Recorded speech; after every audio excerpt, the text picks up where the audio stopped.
الحمد لله نحمده ونستعينه ونستغفره ونؤمن به ونتوكل عليه ونعوذ بالله من شرور أنفسنا ومن سيئات أعمالنا من يهده الله فلا مضل له ومن يضلل فلا هادي له وأشهد أن لا إله إلا الله وحده لا شريك له وأشهد أن محمدا عبده ورسوله صلى الله عليه وعلى آله وأصحابه وبارك وسلم تسليما كثيرا فإن خير الحديث كتاب الله وخير الهدي هدي محمد صلى الله عليه وسلم وشر الأمور محدثاتها وكل محدثة بدعة وكل بدعة ضلالة وكل ضلالة في النار أو كما قال رسول الله صلى الله عليه وآله وسلم أما بعد أعوذ بالله من الشيطان الرجيم بسم الله الرحمن الرحيم كنتم خير أمة أخرجت للناس تأمرون بالمعروف وتنهون عن المنكر وتؤمنون بالله وقال الله تبارك وتعالى وَلْتَكُمْ مِنْكُمْ أُمَّةٌ يَدْعُونَ إِلَى الْخَيْرِ وَيَأْمُرُونَ بِالْمَعْرُوفِ وَيَنْهَوْنَ عَنِ الْمُنكَرِ وَأُولَئِكَ هُمُ الْمُفْلِحُونَ وقال الله تبارك وتعالى إن الذين يحبون أن تشيع الفاحشة في الذين آمنوا لهم عذاب أليم في الدنيا والآخرة والله يعلم وأنتم لا تعلمون ولولا فضل الله عليكم ورحمته وأن الله رؤوف رحيم يا أيها الذين آمنوا لا تتبعوا خطوات الشيطان ومن يتبع خطوات الشيطان فإنه يأمر بالفحشاء والمنكر ولولا فضل الله عليكم ورحمته ما زكى منكم من أحد أبدا ولكن الله يزكي من يشاء والله سميع عليم صدق الله العظيم اللهم صل على محمد وعلى آل محمد وبارك وسلم رب يسر ولا تعسر وتمم بالخير رب اشرح لي صدري ويسر لي أمري واحلل عقدة من لساني يفقهوا قولي واجعل لي وزيرا من أهلي آمين یا رب العالمین۔ سب سے پہلے میں اللہ تعالیٰ کا شکر ادا کرتا ہوں، اس کے فضل و کرم سے ایک بہت اہم بنیادی اور مستقل موضوع کی یاد دہانی کے لیے ہم جمع ہوئے ہیں، اور میں اپنی تنظیم اسلامی کے رفقا اور ساتھیوں کی طرف سے آپ تمام حضرات، خواتین، نوجوانوں اور بچوں کا شکریہ ادا کرتا ہوں کہ آپ نے ہمارے ساتھیوں کی اس دعوت کو قبول کیا ہے۔ اللہ تعالیٰ اپنے اس گھر میں، اس مسجد میں ہمارا جمع ہونا بھی قبول فرمائے، اور موضوع آپ کے علم میں حیا اور ایمان۔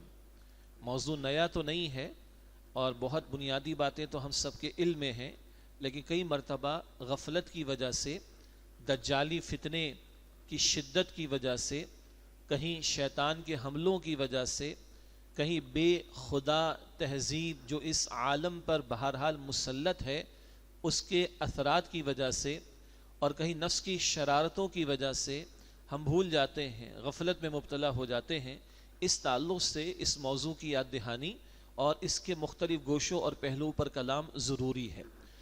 تنظیم اسلامی کے زیر اہتمام آپ کے علم میں ہے کہ ایک تو ہمارا پیش مستقل کام ہے اللہ تعالیٰ کی زمین پر اللہ کے دین کو غالب کرنے کی جد و جہد کرنا، دعوت دین کی ذمہ داری، اقامت دین کی جد و جہد کی ذمہ داری جو ختم نبوت کے بعد نبی مکرم صلی اللہ علیہ وسلم کے امتی ہونے کے ناطے ہمارے کاندھوں پر ہے، اس ذمہ داری کو ادا کرنے کی مستقل محنت، یہی ہماری بنیادی دعوت ہے کہ اللہ کا دین ایک جامع، بلکہ اللہ کا دین ہی جامع نظام حیات ہے، اور یہ زندگی کے تمام گوشوں کے لیے رہنمائی بھی دیتا ہے، اور پورے کے پورے دین پر عمل کا ہم سے مطالبہ ہے۔ ہم سے یہ بھی تقاضا ہے کہ ہم انفرادی زندگی میں اللہ تعالیٰ کی بندگی کریں، اس کے دین پر عمل کرنے کی حتی الامکان کوشش کریں، اور اس سے آگے بڑھ کر دوسروں کو بھی دین کی دعوت دیں، اور اللہ کی زمین پر اللہ کے دین کو قائم کرنے کی جد و جہد کریں۔ ہماری مستقل دعوت اور مستقل محنت اور ہمارے کرنے کا کام ہے۔ البتہ اسی ذیل میں امتی ہونے کے ناطے اور نبی اکرم صلی اللہ علیہ وسلم کی امت میں شامل ہونے کے ناطے ایک بڑی بھاری ذمہ داری ہم پر امر بالمعروف نہی عن المنکر کی بھی ہے۔ قرآن حکیم میں سورہ آل عمران آیت نمبر 110 میں فرمایا گیا کنتم خیر امۃ اخرجت للناس، تم بہترین امت ہو جنہیں لوگوں کے لیے برپا کیا گیا۔ دنیا والے اپنے لیے جئیں گے، اپنے لیے فکر کریں گے، نہیں، تم نے ساری انسانیت کی فکر کرنی۔ کیا کرو گے تم؟ تأمرون بالمعروف وتنہون عن المنکر، تم بھلائی کا حکم دو گے بدی سے روکو گے، وَتُؤْمِنُونَ بِاللَّهِ، تم اللہ پر ایمان رکھتے ہو۔ اس آیت کے الفاظ کی یہ ترتیب بھی بڑی اہم ہے۔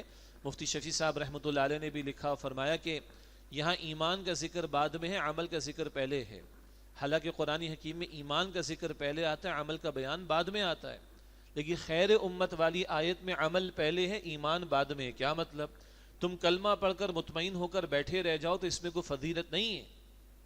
کلمہ تو پہلے بھی لوگوں نے پڑھا، جب نوح علیہ السلام زمین پر موجود تھے تو انہی کی دعوت قبول کرنا یہی مقصود تھا، انہی کا کلمہ پڑھنا یہی مقصود تھا۔ جب عیسیٰ علیہ السلام موجود تھے تو انہی کی دعوت قبول کرنا، انہی کا کلمہ پڑھنا یہی مطلوب تھا، یہی مقصود تھا۔ اس وقت جو ایمان لائے وہ اللہ کے ہاں کامیاب ہوں گے انشاءاللہ۔ لیکن آج چوائس یہ ہے کہ محمد مصطفیٰ علیہ السلام کو مانا جائے، ان کی ختم نبوت کو تسلیم کیا جائے، اور ہاں پچھلے تمام انبیاء کو بھی مانا جائے۔ لیکن اس میں فضیلت کہاں سے ہے؟ آج چوائس یہ ہے، پہلے چوائس تھا نوح علیہ السلام کی دعوت، پہلے چوائس تھا ہود علیہ السلام کی دعوت، پہلے چوائس یہ معاملہ تھا صالح علیہ السلام کی دعوت۔ تو محض کلمہ پڑھ کر ایک امتی مطمئن ہو جائے تو یہ امتی والا کام نہیں۔ امت کو کام کے لیے کھڑا کیا گیا، محض ایمان لا کر بیٹھ رہنے کے لیے نہیں، بلکہ امت کو امت والے کام کے لیے کھڑا کیا گیا جو پہلے حضور انجام دے رہے تھے صلی اللہ علیہ وسلم۔ قرآن کریم میں سورہ اعراف کی آیت نمبر 157 میں ذکر آتا ہے یأمرہم بالمعروف وینہاہم عن المنکر، اللہ کے رسول مکرم صلی اللہ علیہ وسلم ان کو معروف کا حکم دیتے ہیں، منکر سے روکتے ہیں۔ اب ختم نبوت کے بعد یہ امر بالمعروف نہی عن المنکر کی ذمہ داری امت کے کاندھوں پر ہے، امت اس کام کے لیے کھڑی کی گئی، جیسے کہ آل عمران آیت نمبر 110 کا ذکر ہوا۔ البتہ اگر امت کی عظیم اکثریت سو رہی ہے، کیسی سو رہی ہے؟ فجر میں بھی سو رہی ہوتی ہے، عشاء میں کچھ اور معاملات ہوا کرتے ہیں، نماز سے بھی دوری کے بعد قرآن حکیم بند پڑا ہے، محمد مصطفیٰ علیہ السلام کا لایا ہوا دین مغلوبیت کے دور سے گزر رہا ہے، مگر امت کو پریشانی کوئی نہیں۔ گھر کی چھت کے گرنے کا بڑا افسوس ہوتا ہے، شریعت کے حکم ٹوٹے کو تکلیف نہیں ہوتی، امت تو سو رہی۔ تو کم سے کم جن میں تھوڑی بہت رمق ہو، تھوڑی بہت غیرت ہے، وہ تو کھڑے ہوں۔ تو اگر پوری امت یہ کام نہیں کر رہی تو پھر قرآن حکیم فرماتا ہے سورہ آل عمران آیت نمبر 104 میں وَلْتَكُمْ مِنْكُمْ أُمَّةٌ يَدْعُونَ إِلَى الْخَيْرِ، چاہیے کہ تم میں سے گروہ ایک جماعت جو خیر کی طرف بلائے۔ خیر بھلائی کے معنی میں بھی آتا ہے، اور خیر کا لفظ قرآن حکیم میں قرآن حکیم کے لیے بھی آتا ہے۔ سورہ نحل کی آیت نمبر 30 میں ہے، ایمان والوں سے پوچھا جاتا ہے کہ تمہارے رب نے ماذا انزل ربکم، تمہارے رب نے کیا نازل کیا؟ قالوا خیرا، وہ کہتے اللہ نے خیر نازل فرمایا۔ تو بھلائی کی طرف، نیکی کی طرف، خیر کی طرف بلانا بھی اور قرآن حکیم کی طرف بلانا بھی چاہیے۔ وَلْتَكُمْ مِنْكُمْ أُمَّةٌ يَدْعُونَ إِلَى الْخَيْرِ، چاہیے تم میں سے گروہ ایک جماعت ہو جو لوگوں کو خیر کی طرف بلائے، بھلائی کی طرف بلائے، قرآن کی طرف بلائے۔ وَيَأْمُرُونَ بِالْمَعْرُوفِ، معروف کا حکم دے، وَيَنْهَوْنَ عَنِ الْمُنْكَرِ، اور منکر سے روکے، وَأُولَئِكَ هُمُ الْمُفْلِحُونَ، اور یہی لوگ فلاح پانے والے ہیں۔ بعض لوگوں کی ایک رائے ہے کہ کچھ لوگ کر لیں تو ٹھیک ہے، تو ٹھیک ہے، اگر کچھ لوگ ہی کامیاب ہونا چاہتے ہیں تو ٹھیک ہے، لیکن آپ اور میں ہم سب اگر کامیاب ہونا چاہتے ہیں تو یہ کرنا پڑے گا۔ باقی عربی اسلوب یہ حصر کا اسلوب ہے، یہی کریں یہی کامیاب ہونے والے ہیں۔ تو چاہیے تم میں سے گروہ ہو، ایک جماعت ہو جو خیر کی طرف بلائے، بھلائی کی طرف بلائے، دعوت دے قرآن پاک کی طرف، قرآن کی طرف رجوع کروائے، اور نیکی کا حکم دے، بدی سے روکے، اور یہی لوگ وَأُولَئِكَ هُمُ الْمُفْلِحُونَ، یہی لوگ فلاح پانے والے ہیں۔ اللہ ہمیں ان میں شامل فرمائے۔ ہاں، یہ امر کا لفظ جو ہے اس میں حکم کا ترجمہ بھی کیا، اور ترجمہ یہی کرتے ہیں عام طور پر ہم، نیکی کا حکم دینا۔ حکم تب دے سکتے جب اختیار ہو۔ میں ایک حد تک اپنے بچے کو حکم دے سکتا ہوں، اپنے گھر میں میرا اگر حکم دائرہ کار ہے، حکم دے سکتا ہوں۔ کیا محلے والوں کو حکم دے سکتا ہوں؟ نہیں دے سکتا۔ تو امر بالمعروف کا یہ ترجمہ کہ نیکی کا حکم دیا جائے، مطلوب تو ہے، نہیں عن المنکر، بدی سے روکا جائے، مطلوب تو ہے بالیت، طاقت سے۔ لیکن اگر طاقت نہیں ہوگی تو دعوت ہوگی، تبلیغ ہوگی، ترغیب ہوگی، تشویق ہوگی، سمجھایا جائے گا، واعظ ہوگا، نصیحت ہوگا، لیکن مطلوب تو ہے کہ یہ ریاست کی مشینری کی سطح پر بھی ہو۔ چنانچہ سورہ حج کی آیت نمبر 41 میں ہے، ہجرت مدینہ کے سفر کے دوران میں آیت کریمہ آ رہی ہے، اور ایک اسلامی ریاست کا مینیفیسٹو بیان کیا جا رہا ہے۔ مسلمانوں کو تمکن ملے گا مدینہ شریف میں، بعد میں دین بھی قائم ہوگا، تو تمکن ملے، اختیار ملے، اقتدار ملے، تو کرنے کے کام کیا ہیں؟ سورہ حج کی آیت نمبر 41 میں ذکر آیا الذین ان مکناہم فی الارض اقاموا الصلاۃ وآتوا الزکاۃ وامروا بالمعروف ونہوا عن المنکر وللہ عاقبۃ الامور. جنہیں ہم زمین میں اختیار دیں گے، تمکن دیں گے، وہ نماز قائم کریں گے. جو جن کے ہاتھوں میں اختیار اور ہو، اقتدار ہو، حکمراں، ان کا نماز قائم کرنا یہ نہیں جو ابھی آپ نے میں نے عشاء کی نماز ادا کی ہے، نہ، نماز کا پورا نظام ہوگا. ریاست کے ذمے ہے مساجد کا انتظام، ائمہ کا انتظام، مؤذنین کا انتظام. اور جمعہ کون پڑھائے گا؟ مسلمانوں کا اگر ملک ہو، اسلامی ریاست اگر ہو تو مسلمانوں کا حکمراں جمعہ بھی پڑھائے گا، عید بھی پڑھائے گا. اور اگر ریاست میں تعداد زیادہ ہے تو اس کے نمائندے پڑھائیں گے. اور اگر حکمراں اس قابل نہیں تو کس منہ سے حکمراں بنیں گے وہ ہمارے؟ یہ اپنی جگہ ایک بحث طلب نکتہ ہے، لیکن نماز قائم کریں گے، پورا نظام. وآتوا الزکاۃ، زکوٰۃ دیں گے.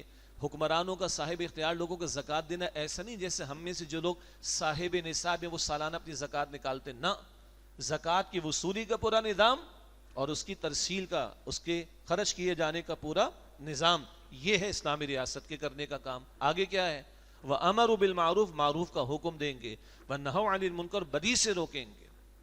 یہ ہے طاقت، یہ ہے قوت نافذہ جو فقہا فرماتے ہیں، یہ ہے پاور ٹو انفورس. تو اختیار جہاں ہوگا وہاں قوت سے قائم و نافذ کیا جائے گا اللہ کے حکم کو، اور قوت سے مٹایا جائے گا منکر کو اور بدی کو. اور اگلے الفاظ بھی بڑے پیارے ہیں، وَلِلَّهِ عَاقِبَةُ الْأُمُورِ، اور تمام معاملات لوٹائے جائیں گے اللہ کی طرف. کیا مطلب؟ حکمراں بنے بیٹھے ہو 22-23 کروڑ پر، اتنا حوصلہ جگر ہے تو سن لو، تمہیں بھی مر کر اللہ کی طرف جانا ہے. ہاں، میرے گھر کا حکمراں میں ہوں، مجھے بھی مرنا ہے. ایک ادارہ چلاتا ہوں، اس کا حکمراں میں ہوں، اختیار میرا ہے، مجھے بھی مرنا ہے. صوبے پہ اختیار ہے تو اس نے بھی مرنا ہے، ملک پر اختیار ہے اس نے بھی مرنا ہے. ہر بندہ یاد رکھے، مرنا ہے، اللہ کی طرف جانا ہے. یہ بڑے گہرے الفاظ ہیں کہ تمہیں طاقت دی تھی، تم نے اس طاقت کو کہاں استعمال کیا؟ اللہ تللے کرنے کے لیے، عیاشیاں کرنے کے لیے، تجوریاں بھرنے کے لیے، لوگوں کی جائیدادوں پر قبضے کرنے کے لیے، اپنے کیسز معاف کرانے کے لیے، قوم کو لوٹنے کے لیے، قوم کو بیچنے کے لیے، یا نماز کے قیام کے لیے، زکوٰۃ کے نفاذ کے لیے، نیکی کا حکم دینے کے لیے اور بدی کو مٹانے کے لیے. اللہ پوچھے گا، کلکم راعٍ وکلکم مسئول عن رعیتہ، ہر ایک تم اس سے راعی ہے، نگہبان ہے، ذمہ دار ہے، اور اس کی رعیت میں اس کے زیر تحت جو لوگ ہوں گے ان کے بارے میں سوال ہوگا. باپ ہے تو اولاد کے بارے میں، شوہر ہے تو بیوی کے بارے میں، آقا ہے تو غلام کے بارے میں، حکمراں ہے تو رعایا کے بارے میں سوال ہوگا. یہاں تو 3-4 بچوں کے بارے میں جواب دہی کا خوف آتا ہے بندے کو، کیا جواب دوں گا میں اللہ کو. اور بڑا حوصلہ لوگوں کو ہوتا ہے کہ 22 کروڑ 23 کروڑ پر حکمرانی کرنا چاہتے ہیں، بڑا جگر ہے ان کا جی. بہرحال یہ ہے ریاست کی سطح پر. تو اب دوسری بات یہ عرض کر رہا ہوں کہ ایک تنظیم اسلامی کی مستقل دعوت ہے. ہم نوٹ کا تقاضا نہیں کرتے اور ووٹ کا تقاضا بھی نہیں کرتے، آپ کو معلوم. ہم کہتے ہیں یہ اللہ کا دین ہے، کامل دین ہے، مکمل دین ہے، پورے کے پورے دین پر عمل کا تقاضا ہے. خود اللہ کی بندگی کرنا، دوسروں کو اللہ کی بندگی کی دعوت دینا اور بندگی والے نظام کو قائم کرنے کی مستقل جد و جہد کرنا، یہ ہماری مستقل دعوت ہے. اسی کے ذیل، اسی کے ساتھ میں ختم نبوت کے بعد امت مسلمہ کے افراد ہونے کے ناطے نیکی کا حکم دینا، بدی سے روکنا، یہ بھی ہماری ذمہ داریوں میں شامل ہے. اسی تعلق سے گاہے بگاہے تنظیم اسلامی کے زیر اہتمام کبھی سیاسی نظام کے کسی گوشے سے متعلق، کبھی معاشی نظام کے کسی معاملے سے متعلق، اور کبھی معاشرتی نظام سے متعلق کسی معاملے پر ہم منکرات آگاہی مہمات کا اہتمام کرتے ہیں. منکر سے روکنا یہ ہمارے ایمان کا تقاضا ہے. آج موضوع تو حیا اور ایمان، ذرا اس منکرات کا ذکر کر کے آگے پھر حیا اور ایمان پر بھی کلام ہوگا انشاءاللہ تعالی. یہ ہمارے ایمان کا تقاضا ہے. رسول اللہ صلی اللہ علیہ وسلم نے ارشاد فرمایا، من رأى منکم منکرا فلیغیرہ بیدی فإن لم يستطع فبلسانی فإن لم يستطع فبقلبی وذلک اضعف الایمان. جو تم میں سے منکر کو، بدی کو دیکھے اپنے ہاتھ سے بدل دے. اگر ہاتھ سے بدلنے کی طاقت نہیں، زبان سے بدلے. اور اگر زبان کی بھی طاقت نہیں، گو کہ ہے. اگر بالفرض زبان کی طاقت بھی نہیں تو دل میں برا تو جانے، اور ایک مراد ارادہ رکھے کہ جب زبان کی طاقت ہوگی زبان سے بدلوں گا، ہاتھ کی طاقت ہوگی ہاتھ سے بدلوں گا. لیکن اس کو اللہ کے نبی صلی اللہ علیہ وسلم نے فرمایا اضعف الایمان، یہ ایمان کا کمزور ترین درجہ ہے. اور ایک اور روایت میں، مسلم شریفی کی روایت، وَلَيْسَ وَرَاءَ ذَلِكَ مِنَ الْإِيمَانِ حَبَّةُ خَرْدَلٍ، اس کے بعد تو ایمان رائی کے دانے کے برابر بھی نہیں. اگر بدی محسوس نہ ہو، برائی برائی محسوس نہ ہو، منکر منکر محسوس نہ ہو، منکر کے برے ہونے کو بندہ محسوس نہ کرے، اس کے چہرے کا رنگ کبھی نہ بدلے، اس کو اس سے نفرت نہ ہو، تو پھر ایمان کدھر ہے؟ تو اس فریضے کو ادا کرنے کے تعلق سے بھی کبھی انسداد سود، یعنی سود کے خاتمے کے لیے مہم، کبھی بے حیائی فحاشی کے روکنے کے لیے مہم، کبھی لوگ نماز اگر ادا نہیں کرے تو توجہ دلانا، حکم ہے نا اللہ کا، زکوٰۃ میں ڈنڈی مارے توجہ دلانا، وراثت کے احکامات میں ڈنڈیاں مار رہے توجہ دلانا، بے پردگی کا رویہ اختیار کیا جا رہا ہے توجہ دلانا، جادو ٹونا حرام ہے ہمارے دین میں، اس سے بچنے کے لیے توجہ دلانا، کچھ منکرات کا اور ایک دو معروف کا میں نے ذکر کیا۔ تو ہم گاہے بگاہے تنظیم اسلامی کے پلیٹ فارم سے مستقل اس طرح کی مہمات کا انعقاد کرتے ہیں، جس میں اسی فریضے امر بالمعروف نہی عن المنکر کو ادا کرنے کی ذمہ داری ادا کرنے کی کوشش کرتے ہیں۔ ابھی بھی فروری کے 2023 میں ہم بیٹھے ہیں، فروری کے آخری چند ایام اور مارچ کے ابتدائی چند ایام میں یہ 8-10 دن کم و بیش، اس کے دوران میں پاکستان بھر کی سطح پر حیا اور ایمان کے عنوان سے ہم ایک مہم کا انعقاد کر رہے ہیں۔ گاہے بگاہے پہلے بھی کرتے رہے، پھر کرتے رہیں گے، اہمیت ابھی سامنے آ جائے گی۔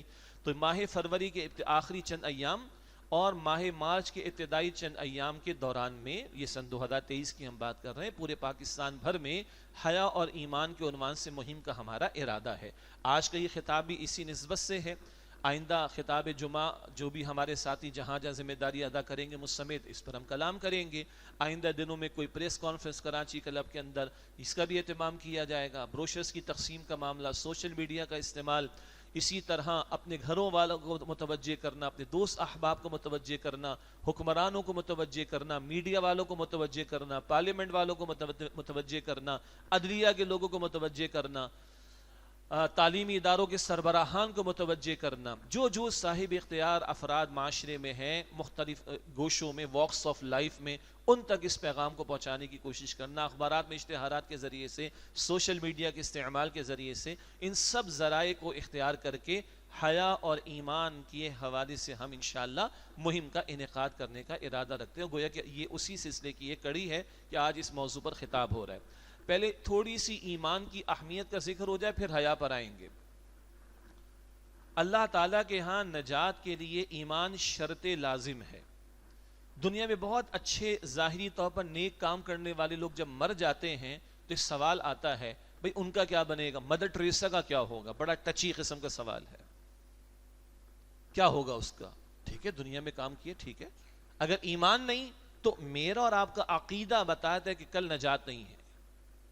تو آپ کی میری سب سے بڑی دولت اور پونجی تو ایمان ہے۔ اب یہ لٹ جائے، ضائع ہو جائے، چھن جائے، ختم ہو جائے تو کل آخرت میں کیا ہوگا؟ جہنم کی آگ ہے۔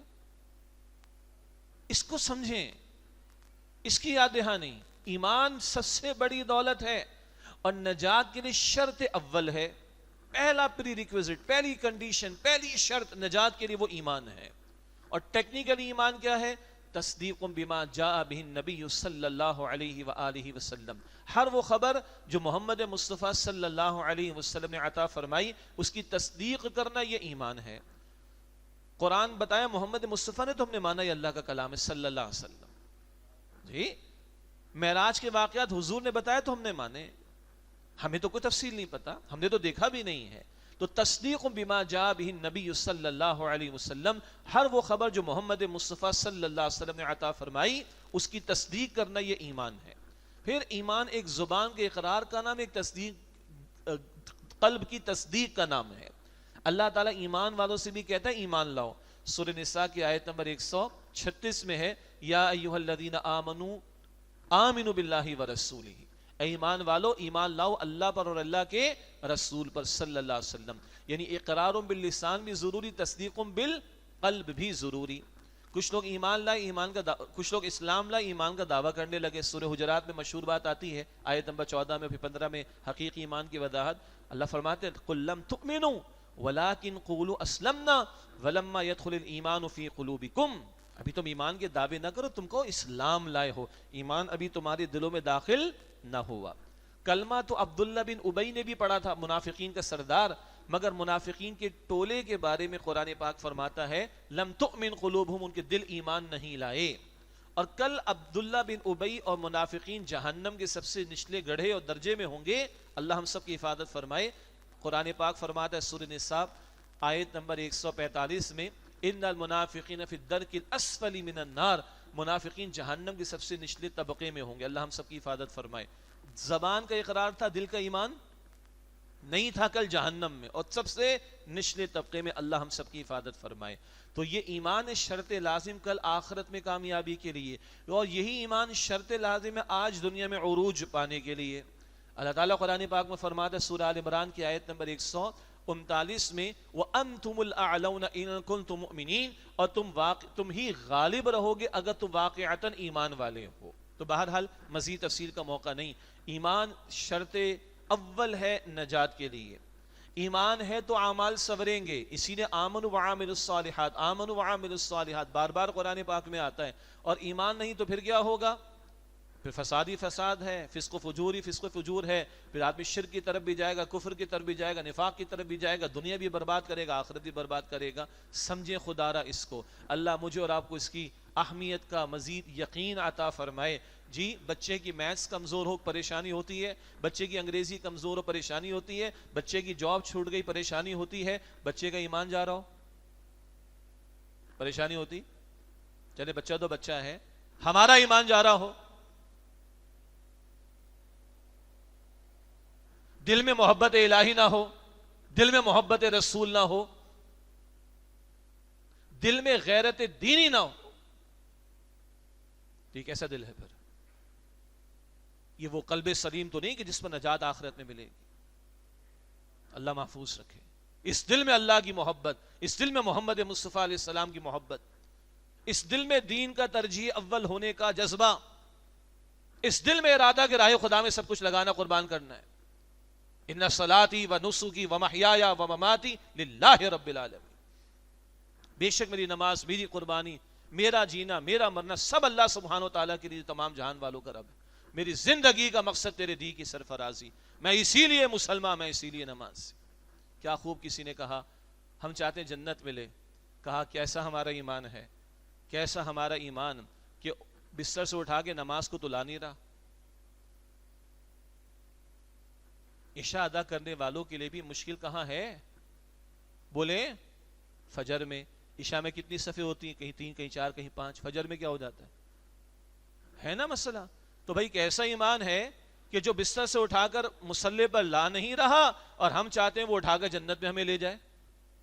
کدھر ہے وہ ایمان؟ اب آئیے آج کا موضوع شروع کریں، حیا اور ایمان. ایمان ہوگا تو کچھ بات بنے گی نا. ایمان ہوگا تو عمل صالح بھی ہے، ایمان ہوگا تو کوئی محنت بھی ہے، اور ایمان ہے تو کل آخرت میں کامیابی بھی ہوگی. تو اب موضوع آج ہے حیا اور ایمان، اور اس موضوع کو رکھا گیا ایک حدیث رسول صلی اللہ علیہ وآلہ وسلم کی روشنی میں جو جامع ترمذی میں ہے. رسول اللہ صلی اللہ علیہ وآلہ وسلم ارشاد فرمایا حیا اور ایمان دونوں قرانا، جڑے ہوئے ساتھی ہیں، دوست، کمپینینز، ساتھ رہنے والے.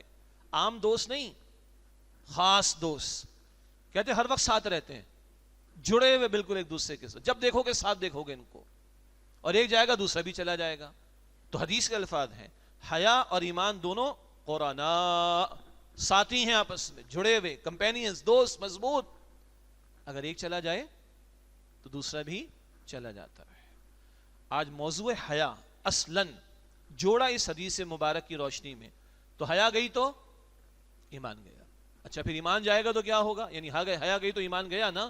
تو اللہ کے نبی صلی اللہ علیہ وسلم نے ارشاد فرمایا، بخاری شریف کی روایت ہے، انبیاء اور رسول کو جو کلام نبوت عطا ہوا یا یوں وحی کی تعلیم عطا ہوئی، اس وحی کی تعلیم کا ایک بہت بڑا حاصل کیا ہے؟ تمام انبیاء اور رسول کی ایک بنیادی دعوت حیا کی دعوت تھی.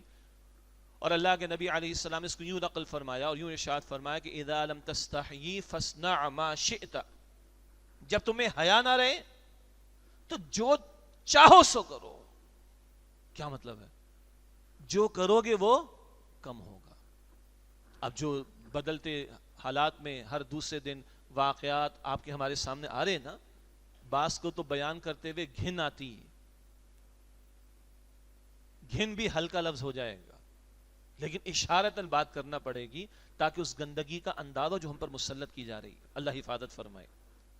حدیث کیا ہے؟ جب تم میں حیا نہ رہے جو چاہو سو تم کرو، یعنی جو کرو گے وہ کم ہوگا، جو تباہی آئے گی وہ کم ہوگی اور تباہی تم پر مسلط کی جائے گی۔ اللہ ہم سب کی حفاظت فرمائے۔ تو یہ دو بنیادی احادیث ہیں آج کے اس موضوع کے پس منظر میں کہ حیا اور ایمان دونوں ساتھی، ایک گیا دوسرا بھی چلا جائے گا۔ اور دوسری حدیث مبارک تم میں حیا نہ رہے تو تم جو چاہو سو کرو۔ اب حیا کسے کہتے ہیں؟ سبحان اللہ، بڑا پیارا، بڑا گہرا، بڑا وسیع مفہوم رکھنے والا لفظ ہے۔ عام طور پر ہمارے ذہن میں لفظ حیا پر جب کلام ہوتا ہے تو اس کی جو ضد میں ایک لفظ ہے اپوزٹ میں بے حیائی، وہی پہلو ہمارے ذہن میں آتا ہے، اور پھر اس کے نتیجے میں بے پردگی، فحاشی، عریانی، یہ سارے پہلو ہمارے سامنے آتے ہیں۔ یہ بات بالکل ٹھیک ہے، مگر یہ مکمل بات نہیں ہے، گو کہ آگے اسی پر کلام ہم نے زیادہ کرنا ہے۔ دوبارہ جب ہم حیا کے تعلق سے کلام کرنا چاہتے ہیں تو اکثر و بیشتر اس حیا کی جو ضد ہے بے حیائی، جو ہم اردو میں اس لفظ استعمال کرتے ہیں، وہ ہمارے ذہن میں زیادہ فوراً آتا ہے، اور اس کے ساتھ جو بے پردگی ہے، فحاشی اور عریانی، یہ سب کچھ فوراً ہمارے ذہن میں آتا ہے۔ یہ بات بالکل درست ہے، مگر حیا کا لفظ اس سے بڑھ کر اور وسیع مفہوم رکھنے والا لفظ ہے۔ مثلا ایک حدیث مبارک کا حاصل ہے، اللہ کے رسول علیہ السلام سے صحابی پوچھتے ہیں، اللہ کے پیغمبر میں گھر میں اکیلا ہوتا ہوں، تب بھی میں کچھ زیادہ اپنے لباس وغیرہ کا خیال لحاظ رکھوں؟ تو اللہ کے رسول علیہ السلام نے فرمایا کہ اللہ سبحانہ و تعالی اس بات کا سب سے بڑھ کر حقدار ہے کہ تم اللہ سبحانہ و تعالی سے حیا کرو۔ اللہ سبحانہ و تعالی اس بات کا سب سے بڑھ کر حقدار ہے کہ تم اللہ سبحانہ و تعالی سے حیا کرو۔ اب اللہ سے حیا کا کیا مطلب ہے نا عجیب بات آ گئی؟ تو ذرا اور آگے بڑھیں۔ جب کوئی بیٹا، بیٹی، بچہ اپنے ماں باپ کے سامنے ذرا چیختا اور چلاتا ہے، زور سے بات کرتا ہے، سینہ تان کر بات کرتا ہے، تو ہم کیا کہتے ہیں؟ بڑا ہی بے حیا ہے، بڑا ہی بے شرم ہے، ایسے ہی کہتے ہیں نا۔ حالانکہ اس موقع پر کوئی لباس کے غلط یا خراب ہونے کا مسئلہ زیر گفتگو نہیں آیا، اور ابھی کوئی فلمیں ڈراموں کی بات بھی نہیں چل رہی، بس ماں باپ کے سامنے آواز کو بلند کیا، ماں باپ کے سامنے سینہ تان کر بات کی، تو ہم کیا کہتے؟ بڑا بے حیا ہے، بڑا بے شرم ہے۔ اس سے حیا کے وسیع تر مفہوم کو آئیے سمجھیں۔ حیا کا وسیع تر مفہوم کیا ہے؟ اللہ تعالیٰ نے انسان کو بنایا، اپنی عبادت کے لیے بنایا، متضاد قسم کی صفات بھی رکھیں امتحان کے لیے، اور زندگی کو امتحان قرار دیا۔ سورہ ملک کی آیت نمبر 2، الذی خلق الموت والحیات لیبلوکم ایکم احسن عملا۔ اللہ نے موت اور حیات کا سلسلہ قائم فرمایا کہ اللہ تمہارا امتحان لے کہ تم میں سے عمل کے اعتبار سے بہترین کون ہے۔ میں نے عرض کیا متضاد قسم کے جذبات یا صفات یا صلاحیتیں دی گئیں۔ سورہ شمس میں ہم پڑھتے ہیں آیت نمبر 8 اور 9 میں، فَأَلْهَمَهَا فُجُورَهَا وَتَقْوَاهَا۔ اللہ سبحانہ وتعالی نے انسان میں فجور، برائی، گناہ کی صلاحیت بھی رکھی، وَتَقْوَاهَا، اور اس کا تقوی بھی رکھ دیا۔ کامیاب کون ہوگا؟ قَدْ أَفْلَحَ مَنْ زَكَّاهَا، کامیاب وہ جو ہوگا جو اپنے نفس کا تزکیہ کر لے۔ تزکیہ نفس سادہ سا مفہوم کیا ہے؟ اللہ نے بدی کی صلاحیت بھی رکھی، اللہ نے نیکی کی صلاحیت بھی رکھی۔ بندہ بدی سے اپنے آپ کو روکنے، بچانے، اجتناب کرنے کی حتی الامکان کوشش کرتا چلا جائے، اور خیر میں، نیکی میں، بھلائی میں خوب سے خوب تر آگے سے آگے بڑھتا چلا جائے۔ بدی کو دبائے، بدی سے اپنے آپ کو روکے، اور نیکی کے جذبے کو پروان چڑھائے، غالب کرا، یہ تزکیہ نفس ہے۔ حیا کیا ہے؟ حیا وہ فطری جذبہ ہے جو اللہ تعالیٰ نے پوٹینشلی، اصلاً، بنیادی طور پر انسان میں رکھا ہے۔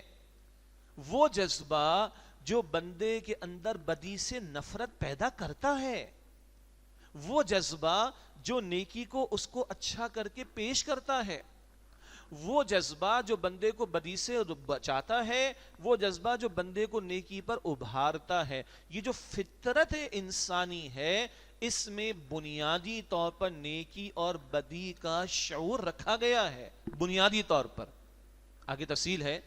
نیکی اور بدی کا تکمیلی شعور وحی کی تعلیم سے ملتا ہے، اور جو معاشرے اور تہذیبیں وحی کی تعلیم کو ایک طرف رکھ دیں وہ جانوروں کی سطح پر آ جاتے ہیں، اور آ گئے ہیں، آگے مثالیں آ جائیں گی. ورنہ فطرت انسانی میں نیکی اور بدی کا بنیادی شعور، خیر اور شر کا بنیادی تعارف رکھا گیا ہے. ایک تفصیل طلب بات ہے، ہم نہیں آگے جا رہے. البتہ نیکی اور بدی، خیر و شر کا تکمیلی شعور وہ وحی کی تعلیم سے ملتا، اس سے کم تر پر نہیں. لیکن بہرحال یہ ایک فطری جذبہ حیا جو بندے کو خیر کی طرف جو ہے وہ پروان چڑھاتا ہے اور بدی سے اس کو روکتا ہے. اور یہ جذبہ، اس کا اظہار سب سے بڑھ کر کہاں ہو؟ وہ جو حضور نے فرمایا صلی اللہ علیہ وسلم، اللہ تعالیٰ سب سے بڑھ کر اس بات کا حقدار ہے کہ تم اللہ کے ساتھ حیا کرو. ماں باپ نے پال پوس کر کسی کو جوان کیا، ماں باپ نے اس کی زندہ رات کی ساری حاجات کو پورا کیا، باپ نے پیٹ کاٹ کر اپنے بچے کی پرورش کی، ماں نے اپنا خون دے کر اس کو جنم دیا، ماں نے اپنی جان کو جھونکوں میں ڈال کر اپنی رات کی نیند قربان کر کے پال پوس کے بڑا کیا. اور کل بیٹا آگے بڑھ کر گالیاں دیتا ہے، معاذ اللہ، برا بھلا کہتا ہے، ماں باپ سے سختی سے بات کرتا ہے، تو لوگ کیا کہتے ہیں؟ بڑا بے شرم ہے. ایسے ہی نا، بڑا بے حیا ہے، بڑا ناہنجار ہے. تو حیا ادھر بھی مطلوب ہے، حیا سب سے بڑھ کر اللہ سے مطلوب ہے. بندہ اللہ کی نعمتیں استعمال کرے. اور کتنی نعمتیں! فَبِأَيِّ آلَاءِ رَبِّكُمَا تُكَذِّبَانِ، اس کا ترجمہ تو سب کو آتا ہے.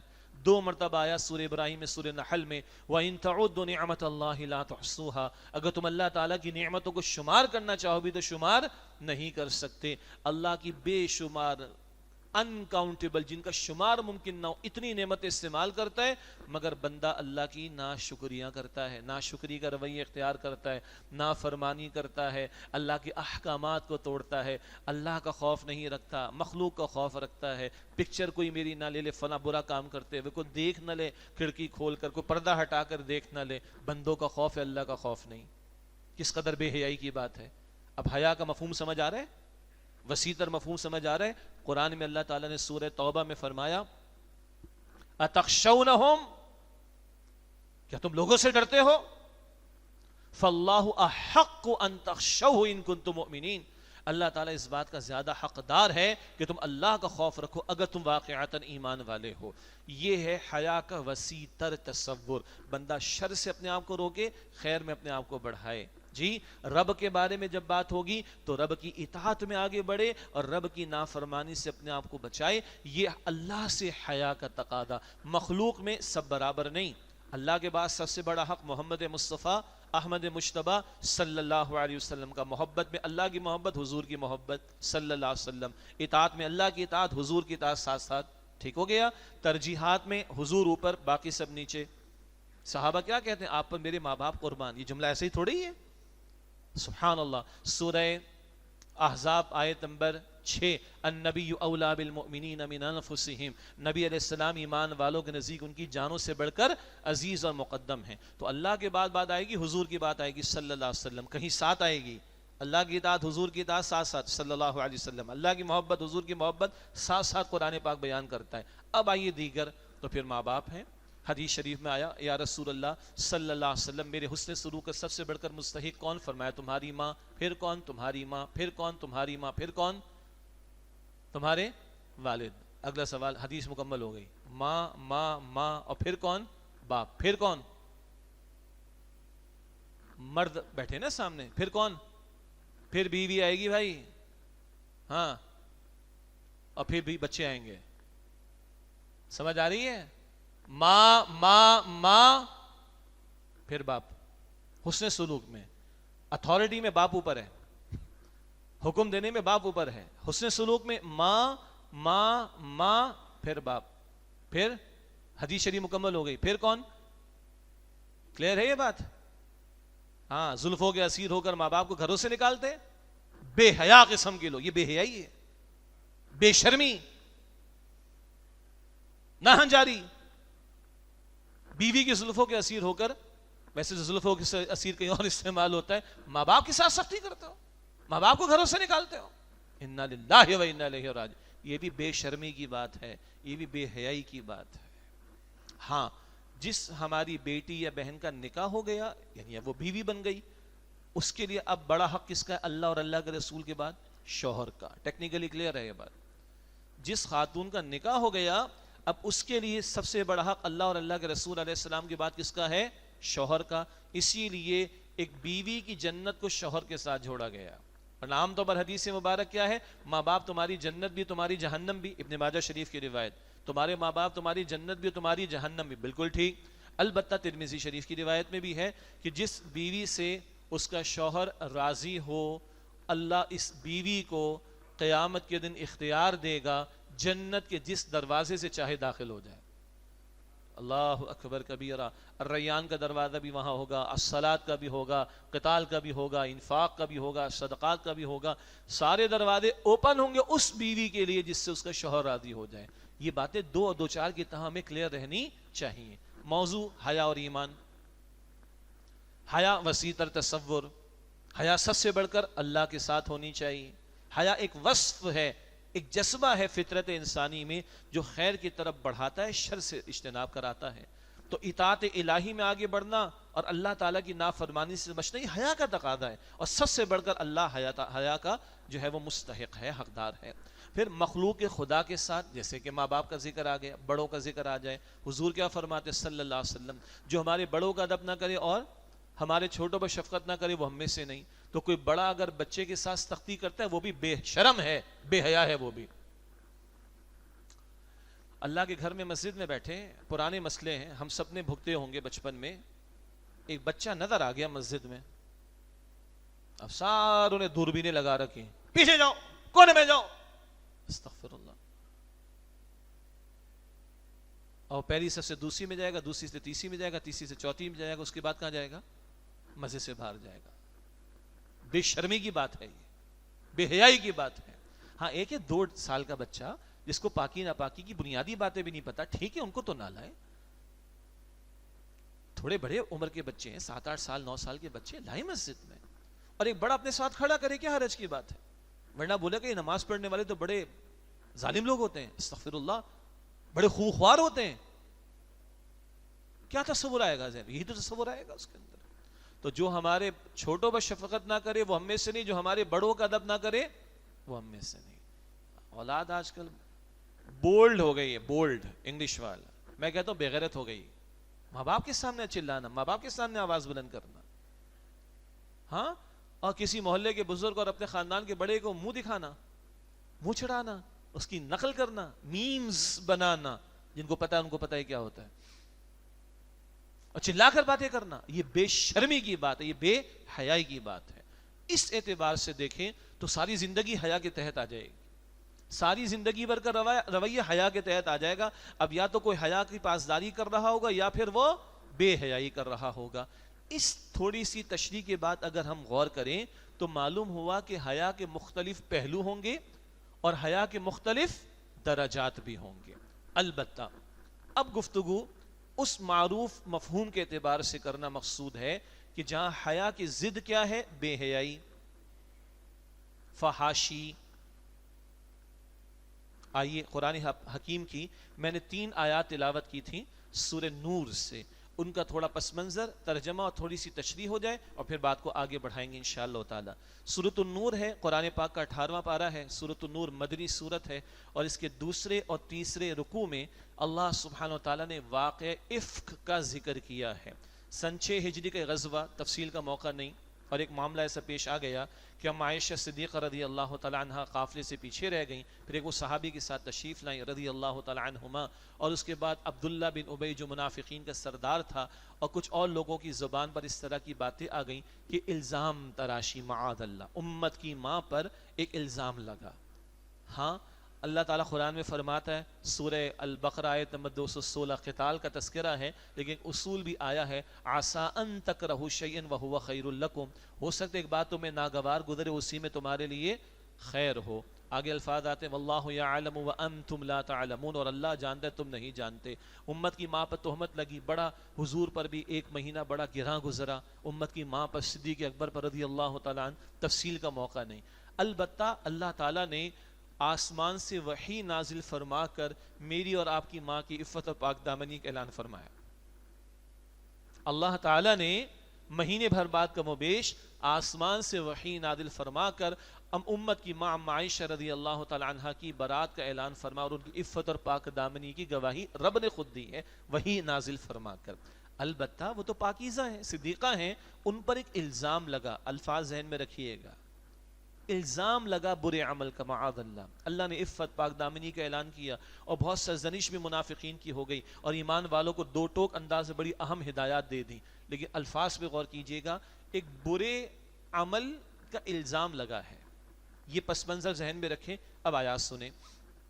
سورہ نور آیت نمبر 19. ان الذین یحبون ان تشیع الفاحشۃ فی الذین آمنوا، بے شک جو لوگ اس بات کو پسند کرتے ہیں کہ ایمان والوں کے درمیان میں فحش بات پھیلے. فی الذین آمنوا، ایمان والوں کے درمیان میں. لہم عذاب علیم، ان کے لیے دنیا میں ان کے لیے دردناک عذاب ہے. فی الدنیا والآخرہ، دنیا میں بھی اور آخرت میں بھی.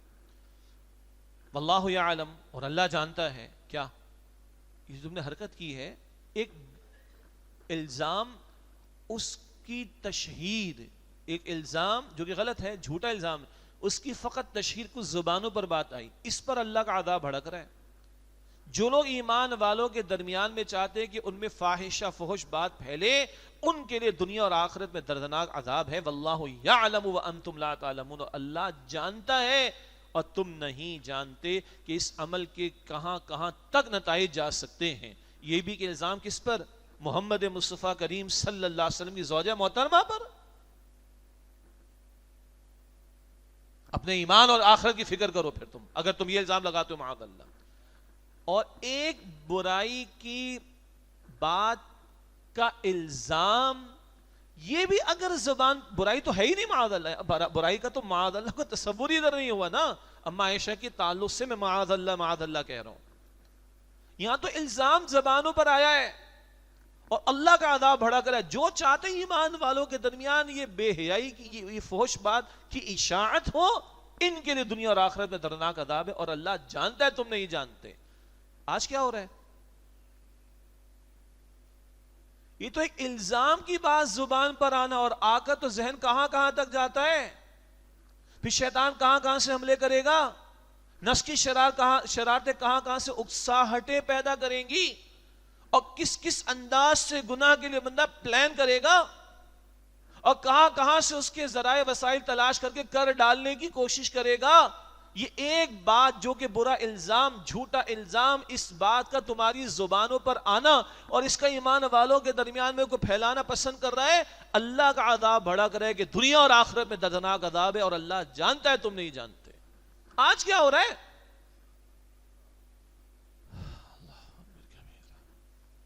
کچھ کہنے کی ضرورت ہے؟ کیا عذاب بھڑکے گا اللہ کا؟ کیا اس کی رحمتوں سے دوری ہوگی؟ کیا اس کی پھٹکار برسے گی؟ کیا اس کی لعنتیں برسیں گی؟ آج ہم دیکھ رہے ہیں، فلمیں بھی ہیں، ڈرامے بھی ہیں، ناچ گانے بھی ہیں، رات بھر کے پیکیجز بھی ہیں، ان کنٹرول سب کچھ ایکسس اویلیبل بھی ہے. کرکٹ کے نام پر ہلڑ بازی، ترکیہ میں اور شام میں ہزاروں مسلمان چلے گئے دنیا سے. یہ کہتے ہیں ہم کرکٹ کا آغاز کریں گے ناچ کود کر اور فحش یورانی دکھا کر، پوری قوم کو دکھا رہے. کپڑا بکتا ہے گرمی کے دنوں میں، وہ دیندار خواتین نے کہا کپڑا بیچو، عورت کو تو نہ بیچو. کس طرح عورت کو ذلیل کر کے اس کی تشہیر کی جاتی. گاڑی بیچ رہے ہیں عورت کو بٹھا کر، کھلونا بنا کے رکھا ہوا اس کو. اور جو گھروں کے اندر ہے، کیسا لباس ہے بچیوں کا، آج بیٹیوں کا لباس کیسا ہے؟ اما عائشہ کی چادر یاد ہے ہمیں؟ آج فاطمہ الزہرا کی حیا کا کوئی لحاظ ہے؟ شادی بیاہ کے موقع پر کیا کچھ نہیں ہوتا، ڈانس بھی ہو رہے ہیں، سارے بے غیرت بن کے دیکھ رہے ہیں، خاندان والے بیٹھ کر دیکھ رہے ہیں، اس کی ویڈیو بنا کر ساری دنیا کو دکھائی جا رہی. شادی بیاہ کا موقع ہو رہا ہے، نکاح کے موقع پر خواتین کی ویڈیو بنائی جا رہی ہے، تصویریں بنا کے پوری دنیا کو دکھائی جا رہی ہیں. ویسے کو گھر میں جا کے ہم اس کا منہ توڑ دیں؟ اور خود بنا بنا کے دنیا کے سامنے پیش کر رہے ہیں. کیا ہے آخر یہ سب کچھ کو دیکھ کر کسی کے اندر تقویٰ پیدا ہوگا؟ کسی کے ایمان میں اضافہ ہوگا؟ کسی کا تعلق مع اللہ بڑھے گا کیا؟ خود سوچیں ذرا. اور اب جو یونیورسٹیز کے نتائج ہمارے سامنے آ رہے ہیں، پھیل تو رہی ہیں باتیں، ہم نہیں چاہتے کہ وہ باتیں پھیلے، مگر زبان زد عام ہے. اسلام آباد کی یونیورسٹی میں کیا کچھ ہو گیا، کس طرح کی فحاشی اور یعنی کی باتیں کر ڈالی گئی ہیں ایک کوئز کے پروگرام سوال کے اندر. لاہور کی بہت بڑی یونیورسٹی، کیا واہیات اور گندگی وہاں پر کے پروگرامز کروائے جا رہے ہیں. یہ سارے پر اللہ کا عذاب نہیں بھڑکے گا؟ اور نور کی آیت نمبر 19 کیا ہے؟ ایک الزام لگا ہے، اس کی بات زبان پر آئی، اللہ کا غضب بھڑک رہے کہ دنیا اور آخرت میں عذاب ہوگا، اور اللہ جانتا ہے تم نہیں جانتے. اگلی آیت میں فرمایا وَلَوْلَا فَضْلُ اللَّهِ عَلَيْكُمْ وَرَحْمَتُهُ، اور اگر اللہ کا فضل تم پر نہ ہوتا اور اس کی رحمت نہ ہوتی. آگے اسلوب محذوف کا بیان کیا جاتا ہے. محذوف کا مطلب ہوتا ہے ایک عبارت یا کچھ الفاظ موجود ہیں، بیان کرنے کی حاجت نہیں، قرآن پاک کا اسلوب ہے. ایک مراد ہے جو اگلی آیت میں بات آئے گی کہ وَلَوْلَا فَضْلُ اللَّهِ عَلَيْكُمْ وَرَحْمَتُهُ، اور اگر اللہ کا فضل اور اس کی رحمت نہ ہوتی، مَا زَكَى مِنْكُمْ مِنْ أَحَدٍ أَبَدًا، تو میں سے کوئی پاکیزہ نہیں رہ سکتا تھا. ایک مراد محذوف میں یہ لی گئی. محذوف کا مطلب بیان کرنے کی حاجت نہیں، قرآن پاک میں وہ بات انڈرسٹوڈ انگلش میں کہتے ہیں محذوف. اور ایک مراد دی گئی کہ اگر اللہ کا فضل اور اس کی رحمت نہ ہوتی تو کیا سے کیا عذاب تم پر نہ آ جاتا. وَأَنَّ اللَّهَ رَؤُوفٌ رَحِيمٌ، اور بے شک اللہ سبحانہ و تعالی شفقت فرمانے والا، رحمت بہت مسلسل رحم فرمانے والا ہے. آگے فرمایا یا ایھا الذین آمنوا، اے ایمان والو، لا تتبعوا خطوات الشیطان، شیطان کے نقش قدم کی پیروی نہ کرو. کون ہے شیطان؟ ہمارا اور آپ کا دشمن. کون ہے شیطان؟ جسے اللہ کے سامنے قسم اٹھائی کہ اللہ تیرے ان بندوں کو گمراہ کر کے چھوڑوں گا، جہنم پہنچا کے چھوڑوں گا. کون ہے شیطان؟ قرآن پاک فرماتا ہے سورہ فاطر کی آیت نمبر 6 میں ان الشیطان لکم عدو فاتخذوہ عدوا، بے شک شیطان تمہارا دشمن ہے، تم بھی اس کو دشمنی سے اختیار کرو، دشمن بناؤ، اس کی دشمنی کو سمجھو. اور کیا چاہتا ہے شیطان؟ فرمایا آگے اللہ تعالیٰ نے وَمَن يَتَّبِعْ خُطُوَاتِ الشَّيْطَانِ، اور جو شیطان کے نقش قدم کی پیروی کرے، فَإِنَّهُ يَأْمُرُ بِالْفَحْشَاءِ وَالْمُنْكَرِ، تو بے شک وہ شیطان تو فحشاء، بے حیائی کی بات اور منکر کی بات کا تمہیں حکم دیتا ہے، ترغیب دلائے گا، تشویق دلائے گا، مزین کر کے برائی کو. فَزَيَّنَ لَهُمُ الشَّيْطَانُ أَعْمَالَهُمْ، بار بار قرآن ذکر میں آتا ہے شیطان نے ان کے برے اعمال و کرتوت مزین کر کے ان کے سامنے رکھ دیے. تو شیطان تمہیں برائی کی دعوت دے گا، ترغیب دے گا، تشویق دے گا، اور بے حیائی کی دعوت دے گا، تمہیں منکر کی دعوت دے گا. رحمان کی دعوت ہر جمعے میں خطبے کے آخر میں ایک آیت ہم سنتے ہیں، سورہ نحل کی آیت نمبر 90 ہے. وَيَنْهَى عَنِ الْفَحْشَاءِ وَالْمُنْكَرِ وَالْبَغْيِ، اللہ تمہیں بے حیائی سے، فحاشی سے، منکر سے روکتا ہے. اب یہ دو دعوتیں ہیں دنیا میں، اصل میں دعوتیں بھی دو ہیں اور دنیا میں پارٹیاں بھی دو ہیں. وہ دو پارٹیاں قرآن پاک میں کہاں ہیں؟ سورہ مجادلہ 28 پارے میں. بچوں کی دلچسپی کا ایک سوال ہے، سورہ مجادلہ میں 22 آیات ہیں 28 پارے کی پہلی سورہ، اور ہر آیت میں لفظ اللہ موجود ہے. دلچسپی کا نقطہ، تو 22 آیات میں ہر آیت میں سورہ مجادلہ میں لفظ اللہ موجود ہے. قد سمع اللہ پہلی آیت میں بھی ہے. اس سورہ مجادلہ میں دو پارٹیوں کا ذکر ہے. کون سی؟ ایک ہے حزب اللہ، ایک ہے حزب الشیطان. اللہ کی پارٹی، شیطان کی پارٹی. تو دعوتیں بھی دو ہی ہیں، اللہ کی دعوت اور شیطان کی دعوت، رحمان کی دعوت اور شیطان کی دعوت. دنیا میں نظام بھی دو ہی ہیں، رحمان کا نظام ہوگا یا شیطان کا، درمیان میں کچھ نہیں. وہ منافقت والے بھی پھر کفر کی طرف ہی جاتے ہیں، بالآخر انجام تو کافروں کے ساتھ ان کا بھی. پارٹی اصل میں دو ہیں. ہاں وہ بڑا مشہور لفظ ہے اور بڑا مس یوز ہوا، نیوٹرل ہونا. ادھر کوئی نیوٹرل نہیں ہے، آئدر وتھ اللہ اور اگینسٹ اللہ، دیٹس اٹ. اللہ کے ساتھ ہو، اللہ کے خلاف ہو، کوئی تیسری پاسبلٹی نہیں ہے. حزب اللہ میں ہو کہ حزب الشیطان میں ہو، کوئی تیسری پاسبلٹی نہیں ہے. بہرحال تو شیطان کی دعوت کیا ہے؟ فَإِنَّهُ يَأْمُرُ بِالْفَحْشَاءِ وَالْمُنْكَرِ، وہ تمہیں بے حیائی منکر کی دعوت دیتا ہے، ترغیب دیتا ہے، تشویق دلاتا ہے. اور رحمان کی دعوت کیا ہے؟ سورہ نحل آیت نمبر 90 وَيَنْهَى عَنِ الْفَحْشَاءِ وَالْمُنْكَرِ، اللہ فحشاء سے اور منکر سے تمہیں روکتا ہے. اب ہم طے کریں ہمارے گھروں کے نقش رحمان کی دعوت کے مطابق ہیں یا ہمارے گھروں کے نقش شیطان کی دعوت کے مطابق ہیں؟ رحمان لباس کی بات کرتا ہے، شیطان بے لباسی کی بات کرتا ہے. رحمان حیا کی بات کرتا ہے، شیطان بے حیائی کی بات کرتا ہے. دیکھ لیں پھر شیطانی کاموں کے اثرات بھی شیطانیت والے ہی ہوں گے. نحوست ہوگی، بے برکتی ہوگی، لعنت ہوگی، پھٹکار ہوگی، سکون نہیں ہوگا، تباہی ہوگی، بربادی ہوگی. جو الفاظ کہیں وہ کم. اور رحمان کی پکار پر لبیک کہیں گے تو رحمت بھی ہے اور برکت بھی ہے، سکون بھی ہے. الا بذکر اللہ تطمئن القلوب، دلوں کا اطمینان اللہ کے ذکر سے، اللہ کی یاد سے. طے ہم نے کرنا ہے. اور موضوع کیا چل رہا ہے؟ حیا اور ایمان. حیا گئی تو ایمان، ایمان نہیں تو بربادی ہے. اور حیا نہیں، جو چاہو سو کرو. تو حیا، اور حیا کی ضد ہم نے کیا سمجھی؟ بے حیائی. حیا سب سے بڑھ کر اللہ کے ساتھ، مخلوق کے ساتھ بھی، رویوں میں بھی، معاملات میں بھی. لیکن اب ہم وہ جو بے حیائی والا عنصر ہے اس کے تعلق سے کلام کر رہے ہیں. اور اس مقام پر تو قرآن پاک میں بس پھر میں اس کی توجہ دلانا چاہ رہا ہوں، ایک الزام کی خبر چلی، اس پر اللہ کہتا ہے تو فحاشی اور بے حیائی کو پھیلانے کی بات ہو رہی ہے. جو یہ کریں گے ان کے لیے دردناک عذاب ہے دنیا اور آخرت میں. تو سوچے جو اور کچھ ہو رہا ہے. بچوں کو اسمارٹ فون کون دے رہے؟ ہم دے رہے ہیں. ٹی وی لگا کے کون دے رہے؟ ایل سی ڈی لگا ہم دے رہے ہیں. کیبل لگا کے کون دے رہے؟ ہم دے رہے ہیں. ہم بھی تو کم نہیں ہے نا. ساری حکمرانوں پہ ڈال دیں گے، وہ تو غلط کر رہے ہیں، ان کو بھی ہم خطاب کر لیتے ہیں. ملاقات ہوگی تو سامنے بھی بول دیں گے، ورنہ جمعے میں بولیں گے، میڈیا پر بیٹھ کر بولیں گے. مگر ہم بھی تو دیکھیں نا گھروں میں جو کچھ چل رہا ہے. شادی بیاہ کے موقع پر کیا رنگ ہوتا ہے ہمارے ہاں. اسمارٹ فون کے استعمال کیسے ہیں. بچیاں کن اداروں میں پڑھ رہی ہیں، ڈریس کوڈ کیسا ہے. آگے کچھ احکامات ان کا بھی اشارہ میں کر دوں گا انشاءاللہ. یہ ساتھ ساتھ ذہن میں رہے، اپنا بھی تجزیہ اور انالیسس کرتے رہیں. آگے اللہ فرماتا ہے وَمَن يَتَّبِعْ خُطُوَاتِ الشَّيْطَانِ، اور جو شیطان کے نقش قدم کی پیروی کرے، فَإِنَّهُ يَأْمُرُ بِالْفَحْشَاءِ وَالْمُنكَرِ، تو بے شک وہ فحشاء کا اور منکر کا حکم دیتا ہے. وَلَوْلَا فَضْلُ اللَّهِ عَلَيْكُمْ وَرَحْمَتُهُ، اور اگر اللہ کا فضل نہ ہوتا تم پر اور اس کی رحمت نہ ہوتی، ما زکا منکم من احد ابدا، تم میں سے کوئی ایک بھی پاکیزہ نہیں رہ سکتا تھا. بہت تفصیل ہے اس میں، بات تو چل پڑی زبانوں پر. تمہارے پاس دلیل کیا ہے اس کی؟ 4 گواہ پیش نہیں کرو گے تو حد قذف لگے گی. حد قذف کیا ہے؟ کسی پر زنا کی تہمت لگانا، اور 4 گواہ پیش نہ تو 80 کوڑے مارے جائیں گے. اللہ نے ایک عورت خاص طور پر، اور مرد کے لیے بھی بہرحال ہے، اس کی عفت اور پاک دامنی یا اس کے اوپر الزام تراشی کے معاملے کو اتنا بھاری رکھا ہے، 4 گواہ پیش نہیں کرو گے 80 کوڑے لگیں گے. تو دوسروں کے بارے میں تو ہم لوگ فوراً کچھ نہ، اب عموم کا معاملہ کر لیں. عموم کا معاملہ ہے، ان کے گھر کی بچی ہیں، ان کے گھر میں ایسا، ان کی شادی ایسی، ان کا فلاں ایسا. ذرا ہم اپنا بھی جائزہ لے لیں، ہم کہاں کھڑے اور اللہ نے کتنے ہمارے کرتوتوں پر پردہ ڈال رکھا ہے. اور ہم میں سے کون پاکیزہ ہونے کا دعوے دار ہو سکتا ہے؟ فلا تزکوا انفسکم، اللہ بھی فرماتا ہے اپنے آپ کو پاکیزہ مت قرار دو.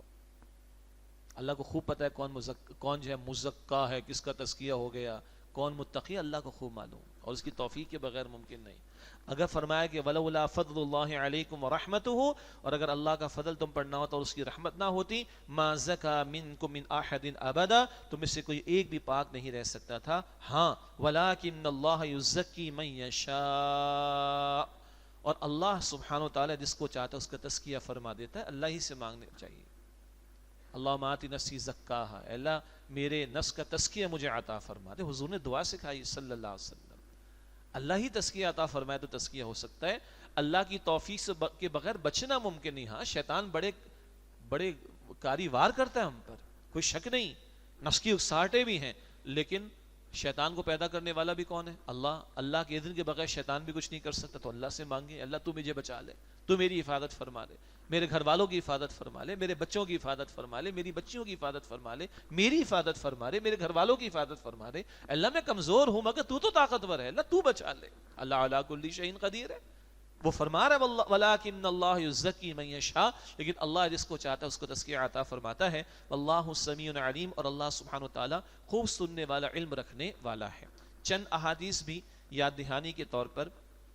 ایک حدیث مبارکہ موطا امام مالک میں ہے، رسول اللہ صلی اللہ علیہ وآلہ وسلم نے ارشاد فرمایا، ہر دین کا ایک امتیازی وصف ہے، ایک وہ جو کہتے ہیں نا مارکیٹنگ میں یونیک فیچر ہوتا ہے.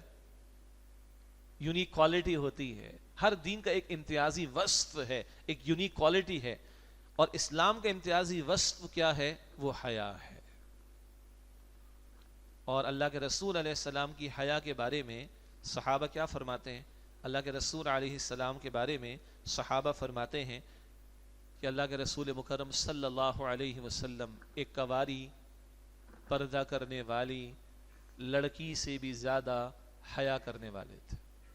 ایک کنواری پردہ کرنے والی لڑکی سے بھی زیادہ حیا کرنے والے تھے رسول اللہ صلی اللہ علیہ وسلم. اور ان کی لخت جگر فاطمۃ الزہرا رضی اللہ تعالی عنہا کیا فرماتی ہیں کہ میرا جنازہ اٹھانا رات کی تاریکی میں. ہمیں معلوم ہے مرد کے کفن کے حصے یا کپڑے 3 ہوتے ہیں, عورت کے کفن کے کپڑے 5 حصے ہوتے ہیں, اتنا پوشیدہ. اور بی بی فاطمۃ الزہرا فرماتی ہیں میرا جنازہ رات کی تاریکی میں اٹھانا. ایسے تھوڑی لخت جگر محمد مصطفیٰ علیہ السلام کی, ایسے تھوڑی خاتون جنت ہیں. سنیں ہماری بہنیں, ہماری بیٹیاں, جب حیا فاطمۃ الزہرا کی ہو, جب حیا فاطمۃ الزہرا کی ہو, تب حسن اور حسین پیدا ہوتے ہیں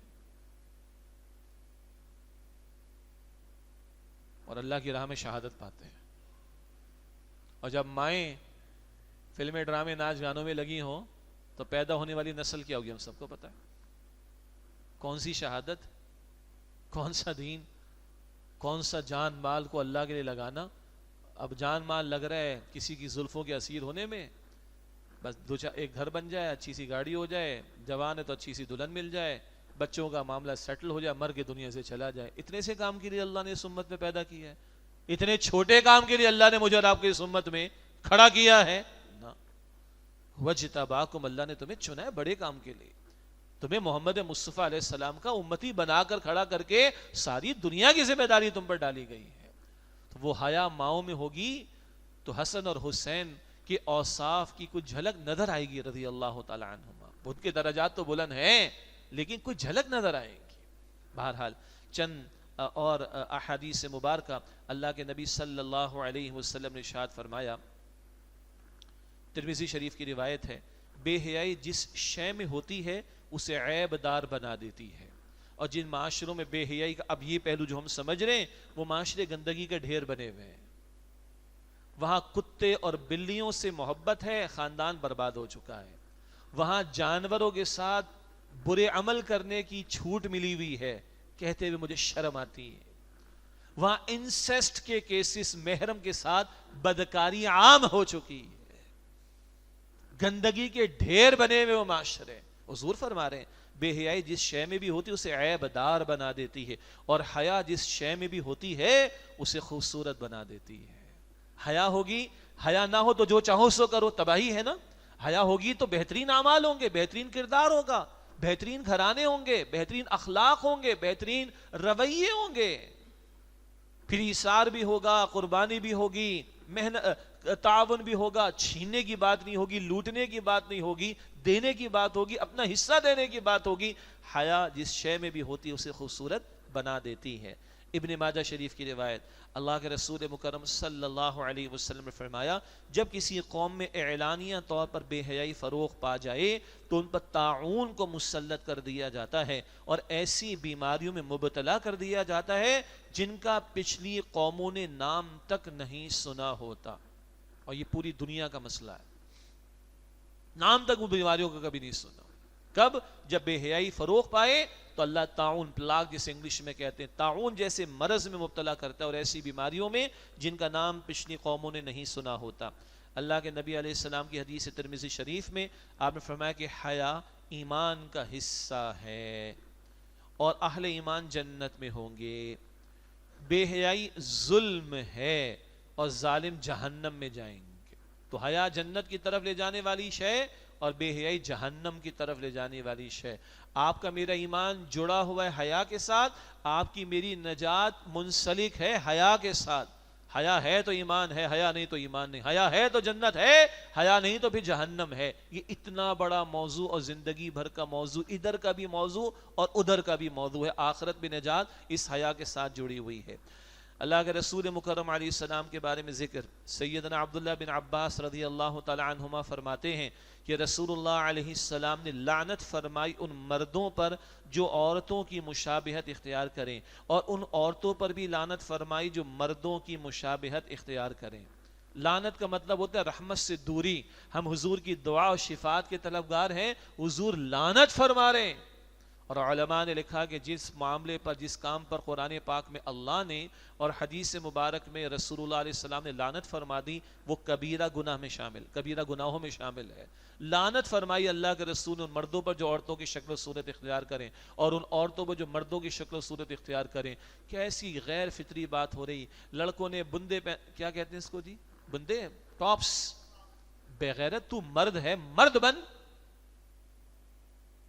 پھر وہ جو دنیا جہاں میں گندگی کا ڈھیر، ادھر لگا رکھا، ادھر لگا رکھا، ادھر لگا رکھا، پورا منہ بھر لیا، جانور بن رہے ہو، مسخ کر رہے ہو اپنی صورت کو جو اللہ نے لقد خلقنا الانسان فی احسن تقویم تمہیں قرار دیا تھا، وخلقت بیدی ولقد کرمنا بنی آدم۔ اللہ اکبر۔ اور تم یہ حلیے بنا رہے ہو آج۔ لڑکے جا کے وہ سیلون کے اوپر، اور جس کو حجام کہتے ہیں، سیلون انگلش میں شاید اچھا لگتا ہوگا، عورتوں کی طرح میک اپ کروا رہے ہیں۔ ڈوب مرنے کا مقام ہے، مرد بنو یار تم۔ مردوں سے تقاضا تھا کہ اپنے ٹخنوں کو کھلا رکھو، آج لڑکیوں کی شلواریں اب آدھی پنڈلیاں کھلی ہوئی ہیں، اور باپ دیکھ رہا ہے، بےغیرتی کی بات ہے، بھائی دیکھ رہا ہے، کوئی شرم نہیں آتی، بڑے دیکھنے کو غیرت نہیں آتی۔ مردوں کے ٹخنے کھلے رہنے چاہیے تھے، لڑکیوں کے، عورتوں کے ٹخنے کھلے ہوئے۔ انا للہ و انا الیہ راجعون۔ کیا بے خدا تہذیب کے لوگوں نے کھلواڑ مچا رکھا ہے۔ شدید سردی یورپ میں، امریکہ میں، کینیڈا میں، شدید سردی، مرد نے کوٹ پہنا ہوا ہے، پینٹ پہنی ہوئی، اوور کوٹ پہنا ہوا ہے، ہیٹ پہنا ہوا ہے، یہ پہنا ہوا ہے، وہ پہنا ہوا ہے۔ عورت کا معاملہ کیا ہے؟ کہوں میں، شرم آتی مجھے کہتے ہوئے، کیا کھلواڑ ہے یہ؟ اس کو سردی نہیں لگتی ہوگی، ٹانگیں کھلی ہوئی اس کی۔ انا للہ و انا الیہ راجعون۔ عورت کو کھلونا بنا کر تذلیل کرتے ہو، کھلواڑ، ہوس کا نشانہ بناتے ہو۔ ظلم، ہمارے استاد نے کہا مظلوم بنا دی گئی عورت، گھر سے باہر نکال کر مردوں کے برابر لا کے کھڑا کہ کمپیٹ کرو مردوں کے ساتھ، تم بھی کماؤ، گھر کے کام بھی کرو، وہ بھی مصیبت بیچاری اس کے اوپر، اور باہر آ کر کمائے اور ہوس کا نشانہ بن، اس کے بعد جو کچھ ہوتا ہے وہ ہوتا ہے۔ ظلم ہے اس عورت کے ساتھ آج، اور اللہ کا دین پروٹیکشن دیتا ہے۔ سبحان اللہ۔ بیٹی کو باپ کی پروٹیکشن دیتا ہے، بہن کو بھائی کی پروٹیکشن دیتا ہے، بیوی کو شوہر کی پروٹیکشن دیتا ہے، شوہر کا انتقال ہو گیا بیٹا جوان اس کی پروٹیکشن دیتا ہے۔ یہ رشتہ دار نہیں تو دادا ہوگا، نانا، اس کی پروٹیکشن ہوگی، ماموں ہوگا، چچا ہوگا، محرم رشتہ دار، اس کی پروٹیکشن ہوگی، بھتیجا ہوگا، بھانجا ہوگا، اس کی پروٹیکشن ہوگی۔ سبحان اللہ، کیا پیارا دین ہے ہمارا۔ عورت پہ ایک روپے کی، ایک مرحلے پر زندگی میں معاش کی ذمہ داری نہیں، ان محرم مردوں پر ذمہ داری ڈال دی گئی، اس کو گھر کی ملکہ بنایا گیا ہے۔ سبحان اللہ۔ اور آج اس کو ذلیل کر کے مارکیٹ میں لا کے کھلونا، کھلواڑ بنا دیا گیا۔ عورتیں مردوں کی شکل و صورت، مرد عورتوں کی شکل و صورت، رسول اللہ علیہ السلام نے لعنت فرمائی ہے۔ اسی طرح حضور نے فرمایا، موطا امام مالک کی روایت، وہ عورتیں جو کپڑے پہننے کے باوجود بے لباس ہوں، پہننا نہ پہننا برابر، سی تھرو کپڑا، اب تو خال خال رہ گیا۔ ہم نے تو اپنی بچیوں کو سلائی کڑھائی سکھا دی، بیٹا گھر میں تیار کر لو، مارکیٹ میں تو ملتا ہی نہیں ہے، وہ پتہ نہیں کیا کہلاتی ہیں وہ کرتیز، شلوار قمیض ملتا ہے بچیوں کا مارکیٹ میں۔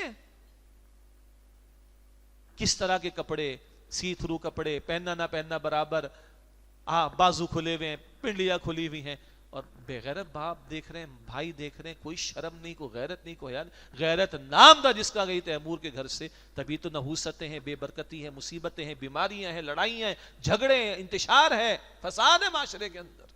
حضور فرما رہے صلی اللہ علیہ وسلم، وہ عورتیں جو کپڑے پہننے کے باوجود برہنہ ہوتی ہیں، مردوں کی طرف مائل ہونے والی اور انہیں اپنی طرف مائل کرنے والی، وہ جنت میں داخل نہیں ہوں گی۔ عورت کی زینت اصلاً اس کے شوہر کے لیے ہے، شوہر کے سامنے ماسی بن کے عورتیں بیٹھی رہتی ہیں اور ساری دنیا کو دکھا رہے ہو، غیر فطری بات ہے۔ کس کو مائل کر رہی ہو؟ کس کو آخر؟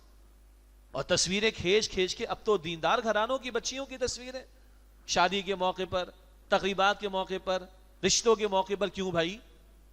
وہ کسی جوتے کی دکان کا جوتا ہے، وہ کہے گا اجے پسند نہیں آئی، ہم نہیں کرتے رشتہ۔ کیوں بھائی ایسا کرتے ہو؟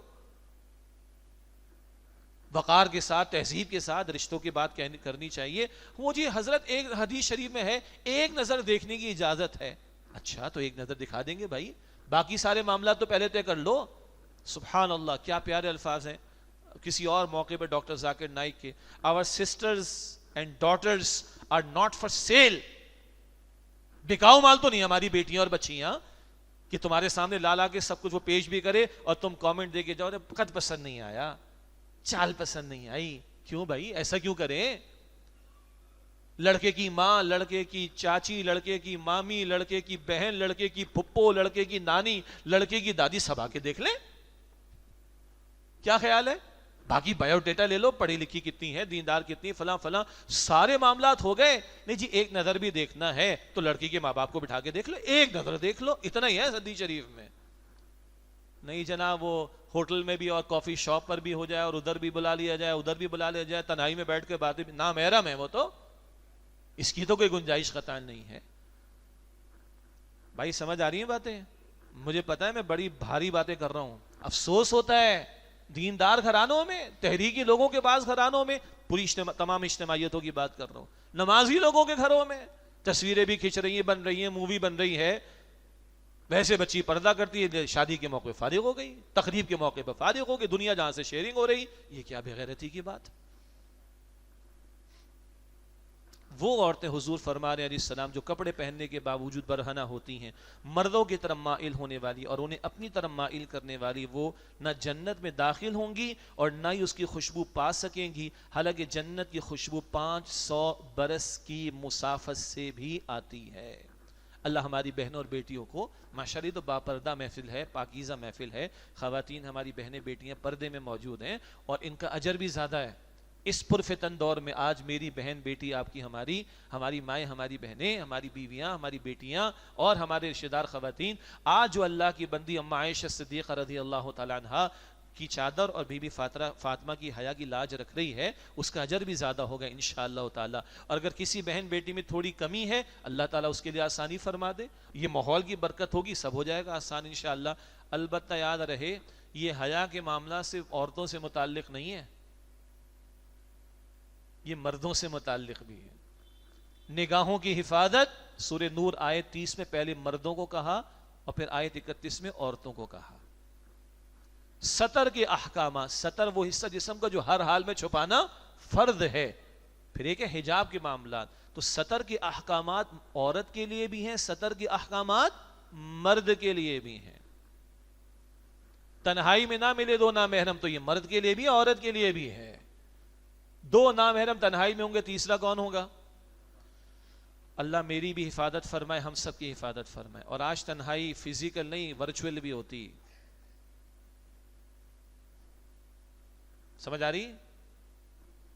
ورچوئل کسے کہتے ہیں؟ ساری رات بھر پیکج چل رہا ہے، پتا ہے نا بھائی. اللہ میری آپ کی ہم سب کی حفاظت فرمائے. تو مرد ہو دو نامحرم، مرد عورت دونوں کے لیے تنہائی میں ہوں گے، تیسرا شیطان ہوگا. اور چھونا، اللہ کے نبی صلی اللہ علیہ وسلم نے فرمایا تمہارے سر میں کوئی کیل ٹھونک دے، کس قدر سخت بات ہے، پھٹ جائے گا نا سر. تمہارے سر میں کوئی کیل ٹھونک دے، اس کو گوارا کر لینا. تم نامحرم کو چھو یا وہ تمہیں چھوئے، اسے گوارا نہ کرنا. سارے فلمیں، ڈرامے، ناچ گانے کیا ہے، یہ سارا شو بز کیا ہے، یہ ساری انڈسٹری کیا ہے، شادی بیاہ، یہ تو کزنز ہیں ہمارے، تو بھائیوں کی طرح ہے نا. سگا بھائی تھوڑی ہے تمہارا بھائی، یہ تو میری بہن کی طرح، سگی بہن تھوڑی ہے بھائی، کزن ہے، پردہ ہے اس سے بھی. محرم نامحرم کی تمیز، تو یہ رشتے جو یہ مردوں کے لیے بھی رہنمائی ہے، عورتوں کے لیے بھی رہنمائی ہے. اور ایک اور کڑوی بات، میری بیوی تو پاک پردہ رہے، میری بیوی تو عفت والی رہے، میری بیوی تو پاکیزہ رہے، میری بیٹی تو پاکیزہ رہے، میں آگے بڑھ بڑھ کے جو ہے وہ غیر محرم خواتین سے مسکرا کر باتیں کر رہا ہوں، گپے لگا رہا ہوں، سب کچھ ہو رہا ہوں. یہ کیا ہے بھائی؟ جتنا اپنی بہن بیٹی کے حوالے سے اس بارے میں فکر مندی ہے، تو آگے مجھے بھی فکر مندی ہونی چاہیے، مجھے بھی اوائڈ کرنا چاہیے. تو یاد رہے حیا کے موضوع پر جب کلام ہو تو تعلیمات عورت کے لیے بھی ہے اور مرد دونوں کے لیے ہے. آخری میں آپ کے 5 منٹ لے لیتا ہوں، وقت تو کافی ہو گیا. یہ سارا کچھ جو ہم سن رہے ہیں، اس سے زیادہ خطرناک باتیں ہم پر مسلط ہو رہی ہیں. ایک موضوع ہے وہ دل میں تھا لیکن موقع نہیں، استاد محترم ڈاکٹر اسرار صاحب رحمۃ اللہ علیہ جو تجزیہ فرماتے تھے دجالی تہذیب کا غلبہ، ہمارا سیاسی نظام تو اس کے حوالے ہو چکا بے خدا تہذیب کے، ہمارا معاشی نظام بھی بے حیا تہذیب کے، بے خدا تہذیب کے حوالے ہو چکا، سود ہے، سٹا، جوا سب چل رہا ہے، اور یہ کرکٹ کے نام پہ کھلواڑ، اس میں بھی جوا چل رہا ہے۔ اس قدر گناہ در گناہ در گناہ، اور ساری قوم کا ستیہ ناش کر رکھا ہے۔ وہ میں خطاب جمعہ میں بات کر چکا ہوں، سن لیجئے گا آپ انشاءاللہ۔ تو سیاست گئی ہماری، معیشت گئی ہماری، کچھ معاشرت بچی تھی، کچھ ہمارا خاندانی نظام بچا تھا، کچھ نکاح کا مقدس رشتہ بچا ہے، کچھ یہ محرم رشتوں کی قدر و قیمت اور عفت، عظمت، تقدس موجود ہے، کچھ۔ اب وہ دجالی تہذیب اور بے خدا تہذیب کا حملہ اس پر ہے، اور وہ سوشل انجینئرنگ کے نام پر جو ہمارے ملک میں اور تعلیمی اداروں میں ہو رہا ہے، اور جس طرح کی خبریں سامنے آ رہی ہیں، اور جس کے نتیجے میں وہ اندر کے جذبات بھڑکتے ہیں، جس جذبے کو دین نے نکاح کے بندھن کے ساتھ جوڑ کر صحیح رخ پر ڈالا ہے۔ بس میں انہی الفاظ میں بات عرض کرنا چاہوں گا، وہ جذبات غلط جگہ استعمال ہو رہے ہیں، اور عشق و محبت کی داستانیں، لیلا مجنو کی داستانیں، کیا گورنمنٹ کی یونیورسٹیز، کیا پرائیویٹ یونیورسٹیز، اب وہاں چلانے والوں کے الفاظ میں آپ کو عرض کروں تو پریشان ہو جائیں آپ، مجھے معاف کیجئے گا، دل کرتا ہے خدا کی قسم۔ اونر کہہ رہے ہیں یونیورسٹیز کے چلانے والے، ارے یہ تو ملنے ملانے کی جگہ ہے بھائی، اب یہ ملنے ملانے کی جگہ ہیں، عفتیں جا رہی ہیں، جوانیاں لٹ رہی ہیں، حیا کا جنازہ نکل رہا ہے، شتر مرغ کی طرح کب تک ریت میں سر ڈال کر بیٹھے رہیں گے؟ اور جب تم میں حیا نہ رہے تو جو چاہو سو کرو، پھر جو تباہی آئے گی وہ کم ہوگی۔ اللہ حفاظت فرمائے، کیا کریں؟ شریعت نے احکامات دیے ستر کے بارے میں، حجاب کے بارے میں، مرد کے لیے بھی ستر کا حکم ہے، عورت کے لیے بھی ہے، لیکن عورت کے لیے ایک ہے جب وہ اپنے محرم کے سامنے ہو تو چہرہ کھلا ہو، ہاتھ پیر کھلے ہو، ٹھیک ہے، سر پہ چادر ہونی چاہیے، سینے پہ ڈال لینا چاہیے، موٹا دوپٹہ ہو، کفایت کر جائے گا۔ گھر سے باہر جا رہی ہے تو پھر اضافی جلباب، سورہ احزاب آیت نمبر 59 میں بڑی چادر، برقع ہو، کوٹ ہو، عبایا ہو، بڑی چادر ہو، سارا جسم چھپا لیا جائے۔ اور ہم قائل ہیں اسی روایت کے اور اسی رائے کے کہ چہرے کا پردہ بھی شامل ہے نامحرم کے سامنے، امت کی عظیم اکثریت اسی کی قائل ہے۔ بعض حضرات کی دوسری رائے بھی ہے، اگر کوئی اس رائے پر عمل کر رہا ہے اس کو مبارک، مگر اس رائے میں بھی سارے جسم کو چھپانا شامل ہے، یہاں تو بازو بھی کھلے ہوئے، پنڈلیاں بھی کھلی ہوئی ہیں، میک اپ بھی چل رہا ہے، نامحرم کے ساتھ بھی ہو رہی ہے، لوگ لڑکیاں جاب پر بھی پاکستان سے باہر جا رہی ہیں، آڈٹ پہ جا رہی ہیں، ادھر جا رہی ہے، کھلواڑ ہو رہا ہے، ادھر جا رہے ہیں، اسپورٹس میں جا رہے ہیں، کافی شاپ پر جا رہے ہیں۔ یہ جو دوسری رائے ہے جس میں وہ چہرے کے پردے کے حوالے سے ذرا نرمی کی بات کرتے، ان چیزوں کی اجازت تو ان کی ابھی نہیں ہے، تو اتنا تو مان لو، لیکن ہم قائل ہیں چہرے کے پردے کے اور اسی پر عامل ہیں، کوشش کرتے ہیں اپنے گھرانوں میں بھی۔ تو بہرحال ستر حجاب کے احکامات، نگاہوں کی حفاظت کا معاملہ، مرد اور عورت کے آزاد اختلاط سے بچنا، پرانے الفاظ ہو گئے زنانہ مردانہ، ہے نا؟ کیا تھے الفاظ؟ یہ زنانہ ہے، یہ مردانہ ہے، عورتیں یہاں بیٹھیں گے، حضرات یہاں، محرم ہے تو کوئی حرج کی بات نہیں۔ نامحرم کا معاملہ آ جائے تو محرم جو مرد ہیں ایک جگہ بیٹھ کے کھانا کھا لیں، عورتیں ایک جگہ بیٹھ کے کھانا کھا لیں، سب کا پیٹ بھر جائے گا انشاءاللہ، فری ہونے کی ضرورت نہیں، سیدھی سی بات، ایک چادر لگانی ہے، قنات لگانی ہے، ختم ہو گئی بات۔ اور گھر میں تو الگ الگ کمرے میں کر لیں، ختم، پیٹ بھر جاتا ہے۔ جہاز میں ہم بھی سفر کرتے ہیں، آپ بھی سفر کرتے ہیں، مرد اگر ٹرالی چلائے گا اور ہم کھائیں گے تب بھی پیٹ بھرے گا، تو عورت کو وہاں پہ ٹرالی چلوانے کی کیا ضرورت پڑی؟ کیوں عورت کی تذلیل ہو رہی ہے؟ کیوں اس طرح کے معاملات ہو رہے ہیں؟ تو مرد اور عورت کا دائرہ کار الگ ہے۔ تعلیم اداروں میں تو ستیہ ناش ہو گیا، اختلاط کے نام پر جو کچھ ہو رہا ہے، پھر جو کچھ کیسز سامنے آ رہے ہیں، کچھ بتانے کی ضرورت نہیں، خیال کریں۔ بیٹیوں کو کہاں بھیج رہے ہیں ہم لوگ؟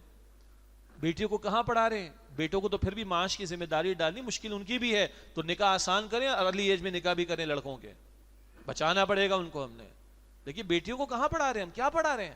ان کی اصل ذمہ داری سے متعلق تعلیم ان کو ملنی چاہیے۔ سیگریگیشن کا معاملہ حتی الامکان اختلاط سے، مرد اور عورت کے اختلاط سے اجتناب کا معاملہ، گھر والوں کی دینی تعلیم کا بندوبست کرنا، گھر والوں کی دینی تربیت کا بندوبست کرنا، پاکیزہ ماحول سے جوڑنے کی کوشش کرنا، یہ شریعت کے جو احکامات ہیں. ہمارے استاد انجینئر نوید احمد صاحب نے ایک کتاب مرتب کی تھی چہرے کا پردہ، اس میں استاد محترم ڈاکٹر اسرار صاحب رحمۃ اللہ علیہ کے خطاب بھی شرعی پردہ قرآن و حدیث کی روشنی میں اور دیگر بڑے قیمتی مضامین چہرے کا پردہ وہ کتاب حاصل کریں. گھر والوں کی بھی تعلیم و تربیت کا اہتمام ہونا چاہیے، پھر پاکیزہ ماحول سے جوڑیں، دینی اجتماعیت سے جوڑیں، تو انشاءاللہ ان باتوں کی یاد دہانی ہوگی. ورنہ کون پوچھتا ہے آج ان باتوں کے بارے میں؟ اچھے بھلے داڑھی والے ہوتے ہیں، چپ کر کے خاموش کر کے بیٹھے رہتے ہیں. بیٹیاں بیچاری کس طرح تقریبات میں کیا کچھ ہو رہا ہے، یہ سر جھکا کر نہیں چلے گا بھائی، سر اٹھا کر مرد بننا پڑے گا ہمیں. اپنے دائرے کار میں تو عمل کروائیں، سیدھی سی بات. اور کمزوری ہے تو اللہ سے معافی مانگیں، کمزوری اللہ سے قوت کی التجا کرے، دینی اجتماعیت میں جڑیں. یہ مہم اسی لیے ہم نے شروع کی ہے. ہم میڈیا والوں تک بھی بات پہنچائیں گے، تعلیمی اداروں میں بھی پہنچائیں گے، عوام الناس کو بھی پہنچائیں گے، پارلیمنٹ والوں کو بھی پہنچائیں گے، عدلیہ والوں کو بھی پہنچائیں گے، علماء سے بھی گزارش کریں گے.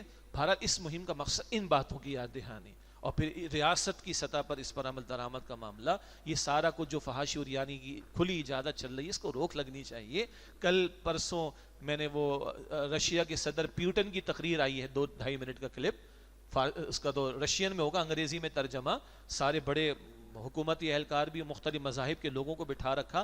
پیوٹن جو رشیا کا صدر ہے وہ کہہ رہا ہے کہ یہ مغربی تہذیب نے برباد کر دیا، ہمارے نوجوانوں کے ذہن خراب کر دیے، نکاح کے ادارے کو برباد کر رہے ہیں لوگ، مقدس رشتوں کو برباد کر رہے ہیں لوگ. یہ پیوٹن کو سمجھ آ رہی.